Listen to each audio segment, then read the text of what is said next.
사도행전 3장 19절입니다. 사도행전 3장 19절.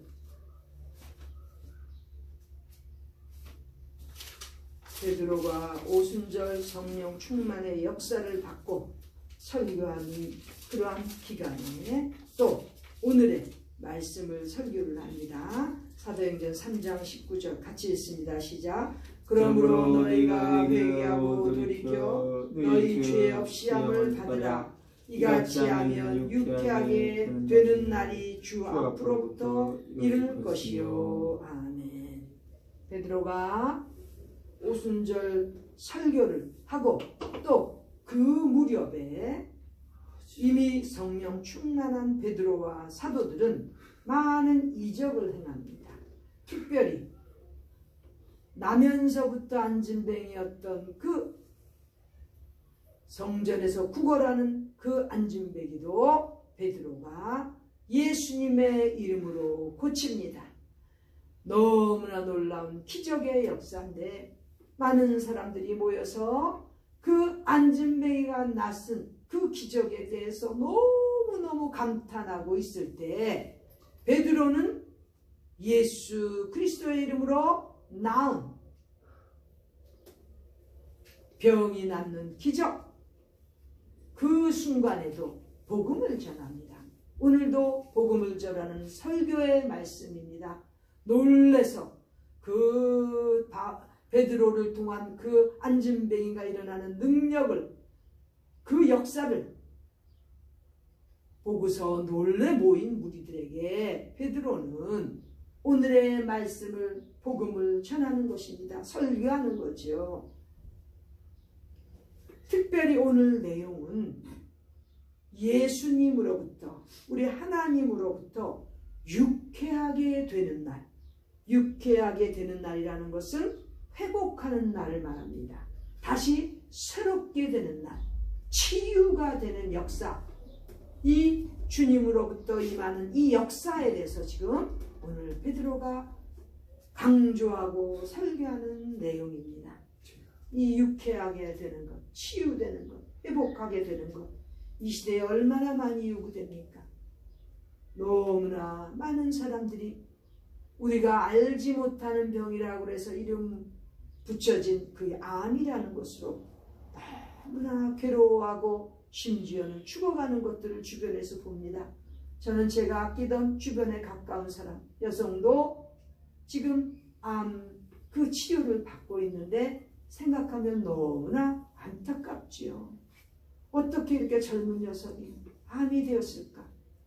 그런데 며칠 전에 제가 인터넷으로 보니까 한국의 축구선수의 와이프가 아마 이 축구선수가 외국 생활할 때 통역관이었나 봐요. 스위스 여자래요. 통역사로 있던 그 스위스 여자하고 결혼을 해서 한국에 와서 선수 생활하면서 살았는데 이제 그 축구선수가 은퇴를 한다는 거죠.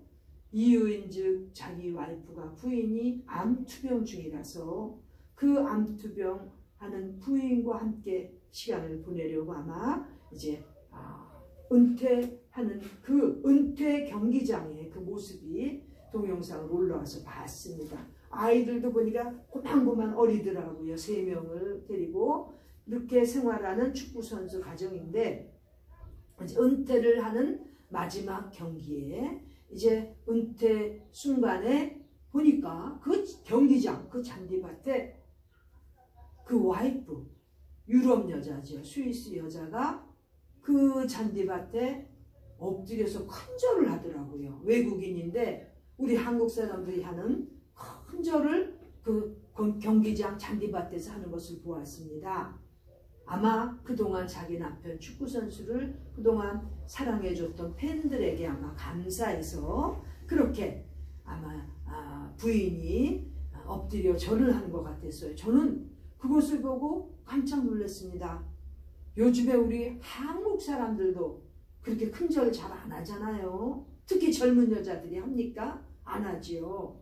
그런데 이 외국인 여자인데도 그 감사의 뜻을 나타내기 위해서 그 운동장 잔디밭에 엎드려서 큰 절을 하더라고요.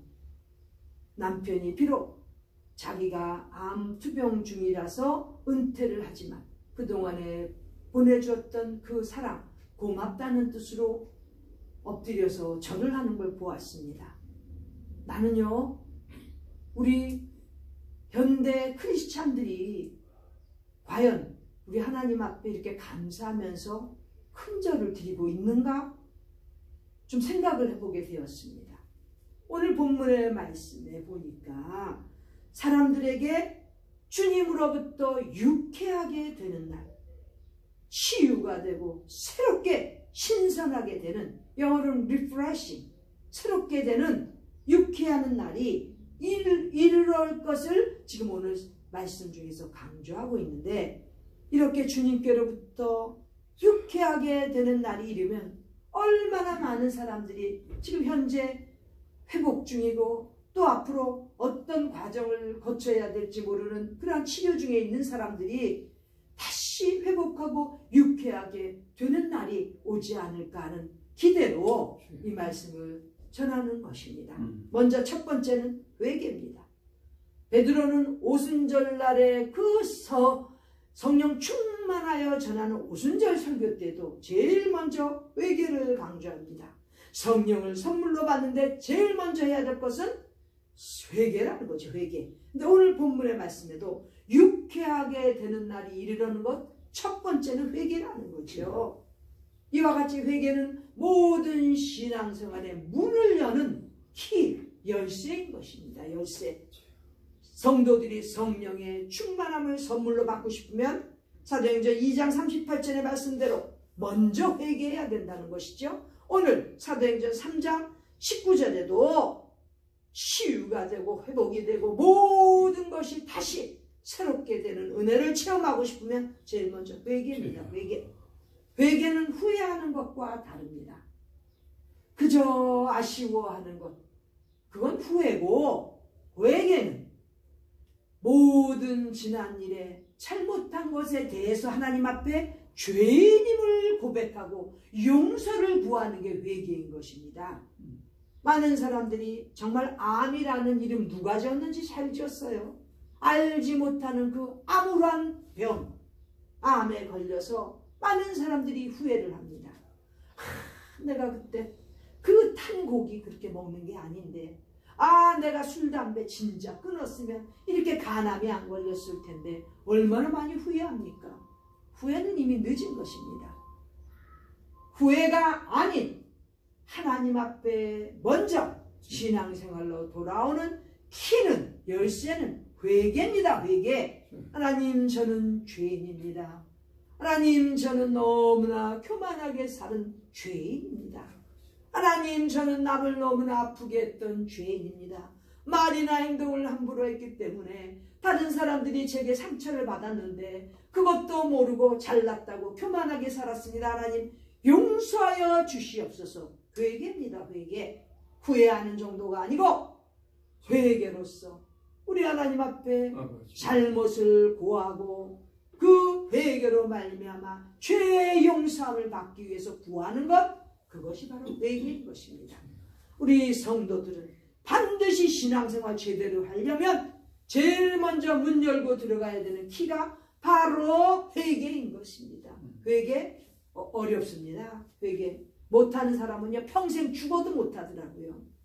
저는요 어떤 때 보면 주변에 저 사람이 하나님 앞에 완전히 회개하고 하나님 살려주세요. 잘못됐습니다. 회개하면 저 병이 나았는데 죽지 않아도 되는데 가끔 그러한 경우들을 제가 경험을 합니다. 회개만 했으면 하나님 앞에서 정말 빨리 치유함을 받았고 심지어는 죽음의 고비도 쉽게 넘길 수 있었는데 회개하지 않기 때문에 그냥 가더라고요. 회개 어려워요.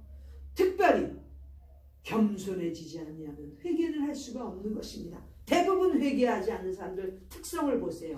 교만합니다. 교만. 하나님께서 보실 때도 아하, 너는 아직 안 꺾였구나. 너는 아직도 교만하고 목이 뻣뻣하구나. 그런 사람들 하나님께서 보시기 때문에 그 사람들 하나님 앞에서 회개하지 않는다는 거죠. 얼마나 안타깝습니까? 이 간단한 이론을, 이 원리를 왜 그렇게 쫓아하지 못하는지 나는 의심이 되더라고요. 회개해 보세요. 하나님, 이것도 잘못됐고 저것도 잘못됐고, 심지어 하나님 감사하지도 못했습니다. 이렇게 우리 아이들, 우리 가족을 축복해 주셨는데 감사하지도 못하고 당연한 줄 알고 살았습니다. 하나님 용서해 주세요. 하나님 앞으로 남은 생에 감사하며 살게 해주세요. 회개해야, 그래야 하나님께서 유쾌하게 하는 날, 회복하는 날, 모든 것이 새로워지는 은혜의 날을 주신다는 것입니다. 그리고 두 번째는 돌이키는 삶이 되어야 됩니다. 하나님 앞에 문 열고 들어가서 회개라는 그 키를 가지고 문 열고 들어갔는데 하나님만 바라보고 나아가는 삶이 되어야 되는데, 즉 문 밖에 있었던 그러한 세상적인 삶에서 돌이켜서 문 안으로 들어왔으면 하나님만 보고 나아가는 삶, 돌이키는 삶이 이루어져야 하나님께로부터 받는 유쾌하게 되는 날이 이른다는 것입니다. 이 돌이키는 것도 너무 어려운 것 같아요. 이 세상적으로 타락한 사람들, 특별히 변태 성욕자들 보세요. 아무리 교회는 나온다고 교회에 나와서 다 용서받은 거로 착각하고 사는 그 타락된 사람들, 얼마나 한심합니까?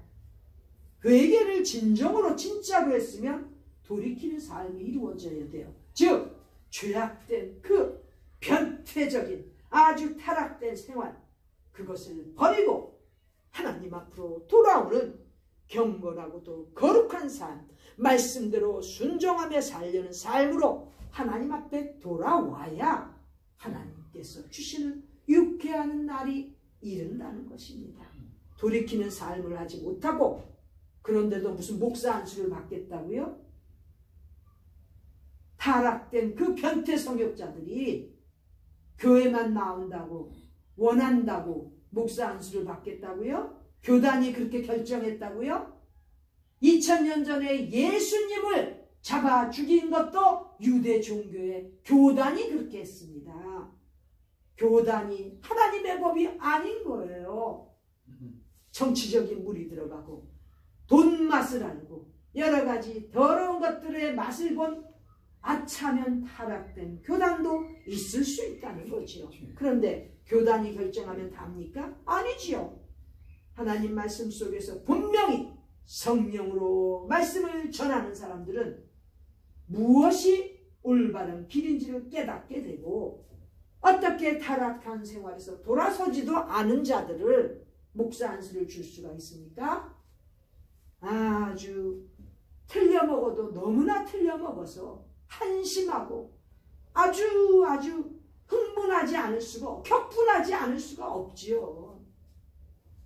하나님 앞에 진정으로 회개한 자들, 그리하여 하나님 앞에 유쾌하게 되는 회복의 날을 원한다면 회개하고 반드시 하나님께로 돌아와야 된다는 거죠. 여기 돌이킨다는 것은 영어로 turn to God, 하나님께로 방향을 돌리는 것을 말하는 것입니다. 하나님께로 돌이킬 때 바로 우리 하나님께서 유쾌하게 하는 날, 회복하는 날을 주시는 것입니다. 너무나 이 땅에 지금 많은 사람들이 타락해가고 어떻게 해야 하나님 앞에 다시 은혜를 받을 수 있는지, 치유를 받고 하나님 앞에 다시 회복을 얻을 수 있는지 비결이 이렇게 성경 말씀에 기록되어 있는데, 성경 말씀은 멀리하고 특별히 순종하지 아니하고 인간 나름대로 해석해서 그것을 하나의 교단에서 정한 룰이라고 만들어서 인정해주는 그런 아주 정말 안타까운 일들이 일어나고 있지 않습니까? 그러나 성경 말씀은 절대 변하지 않습니다. 진리의 말씀은 반드시 네가 유쾌하게 되는 회복을 원한다면 회개하고 돌이키라고 지금 가르쳐 주시고 있습니다. 이렇게 회개하고 돌이킨 자에게 바로 죄사함이라는, 죄 없이 함이라는 놀라운 은혜를 받게 되는 것입니다. 죄 없이 함을 받는 것, 죄사함 받는 거, 이걸 우리가 뭐라고 그러죠? 구원받았다고 합니다. 구원받는 비결은 바로 회개하고 하나님께로 돌이킬 때 구원받는 것입니다. 하나님께 돌이키지 않은 사람은 구원받지 않은 거예요. 아무리 성직자 옷을 입혀놓고 아무리 거룩한 그러한 위치에 있는 것 같이 보여도 심지어는 죄 없이 함을 받지 못했습니다. 죄 용서함을 받지 못했습니다. 그러면서 어떻게 그 사람이 회개하고 하나님께로 돌아왔다고 인정할 수 있겠습니까? 이렇게 회개하고 돌이킨 하나님의 백성들은 죄사함 받고 죄 없이 함을 받은 그 구원의 축복으로 인해서 하나님께로부터 오는 주님께로부터 받는 유쾌하게 되는 회복되는 놀라운 은혜를 역사를 체험하게 되는 것입니다. 우리 모두가 우리 자신뿐만 아니라 주변에 이렇게 유쾌하게 되는 놀라운 역사를 필요하는 사람들이 주변에 없습니까? 잘 돌아보고 우리가 외쳐야 되는 복음의 메시지, 반드시 회개하고 하나님께로 돌이켜서 죄 없이 함을 받을 때 우리 주님께서 주시는 유쾌하게 해주시는 회복의 역사, 치유의 역사를 받을 수 있음을 우리는 널리 전해야 되는 것입니다. 이것이 복음의 핵심인 것입니다. 2000년이 지난 지금도 베드로처럼 이렇게 하나님 앞에서 우리가 정말 복음을 전할 때 그 메시지를 통해서 회개하고 하나님께로 돌아와 죄 없이 함을 받는 구원받는 백성이 많아지도록 우리는 늘 그리하여 정말 한 사람이라도 더 주님께로부터 유쾌하게 되는 회복의 그 은혜를 체험하는 그러한 은혜들을 전달하는 메신저로 살아가는 우리 모두가 되시기를 간절히 바랍니다. 아멘. 기도드리겠습니다. 하나님 우리 아버지, 우리는 유쾌하게 되는 날 회복의 역사가 필요합니다. 주님, 우리에게 또 우리가 알고 있는 모든 사람들에게 이렇게 주님께서 주시는 유쾌하게 해주시는 역사 은혜를 체험할 수 있도록 회개를 증거하게 하여 주시고 돌이켜야 됨을 강조하게 하여 주시고 그리하여 죄 없이 함을 받는 놀라운 은혜의 복음을 전파하는 메신저로 사용하여 주시옵소서. 우리 모두가 하나님 앞에서 유쾌하게 되어서 온 몸이 치유되고 영적인 치유가 넘쳐서 아버지 하나님의 우리로 말미암아 다른 사람들에게도 이렇게 주님께서 주시는 치유가 전파되도록 하나님이여 이 말씀에 우리를 사용하여 주시옵소서. 존귀하신 예수님의 이름 받들어 간절히 기도드립니다. 아멘. 아멘.